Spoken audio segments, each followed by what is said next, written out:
Hello and welcome to a brand new show from the world of technology and gadgets. Each week we'll be giving you the lowdown on the latest kit, as well as a cornucopia of news, reviews, features, opinions, tips, tricks and much more. This week, to kick off the new series, we're looking at the N95, the latest handset from Nokia, and here it is. Not content with giving us just a mobile phone, the chaps at Nokia have also given us a dedicated music player, a 5-megapixel digital camera, built-in GPS and a host of other features including Wi-Fi, Bluetooth, 3G, HSDPA, blogging tools, Flickr tools, web on the go and a whole list of other things. So the question is, do you need all of these or just the Nokia N95?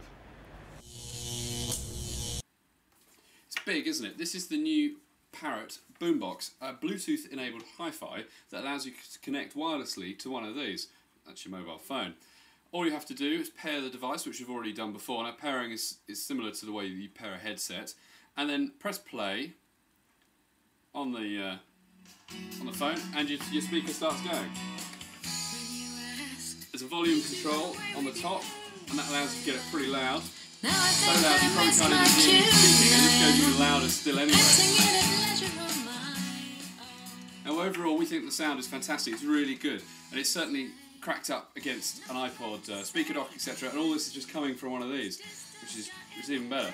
Overall, top marks, 9 out of 10. Now, one of the main selling points of the N95 is its sat-nav capabilities, meaning you'll never get lost again. Well, theoretically. To activate it, all you have to do is slide the phone open, and inside is a GPS receiver. Now, while using it, you do have to have it open, which means you can look a bit of a Star Trek geek as you scan for an open signal. To download the maps, you just need a Wi-Fi connection or 3G. Now, the Nokia N95 has support for over 130 countries, meaning you can roll up to New York, London, wherever you are, and get the maps straight away. But the bad thing is that you have to download the maps every time. And if you haven't got a data package, that could cost you a lot of money. Now, we're in London today, about half a mile from Leicester Square, and we're going to walk down and see if it can get us there.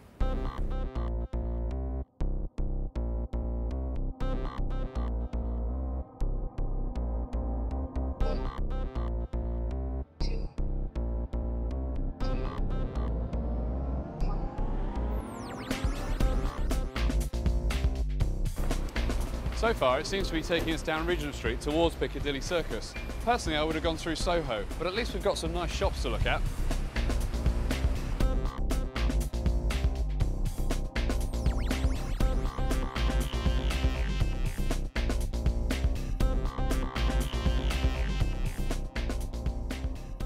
So here we are in Leicester Square. It seems to have got us to our destination.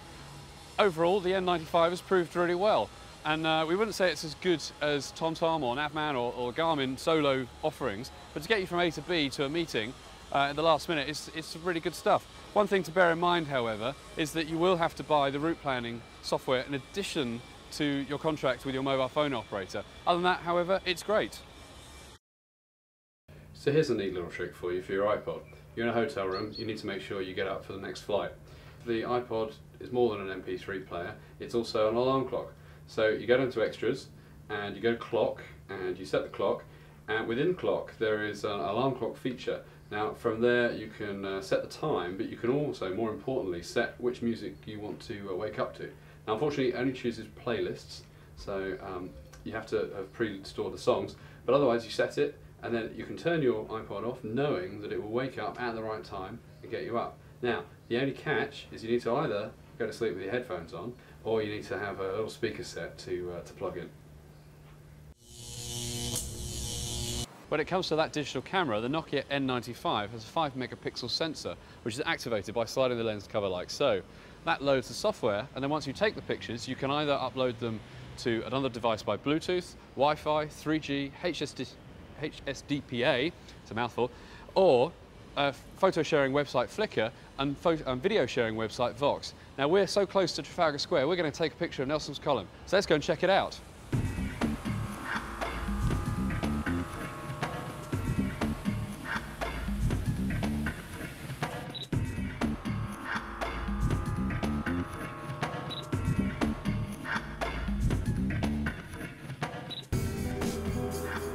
What we have found is that when taking pictures there seems to be a slight delay.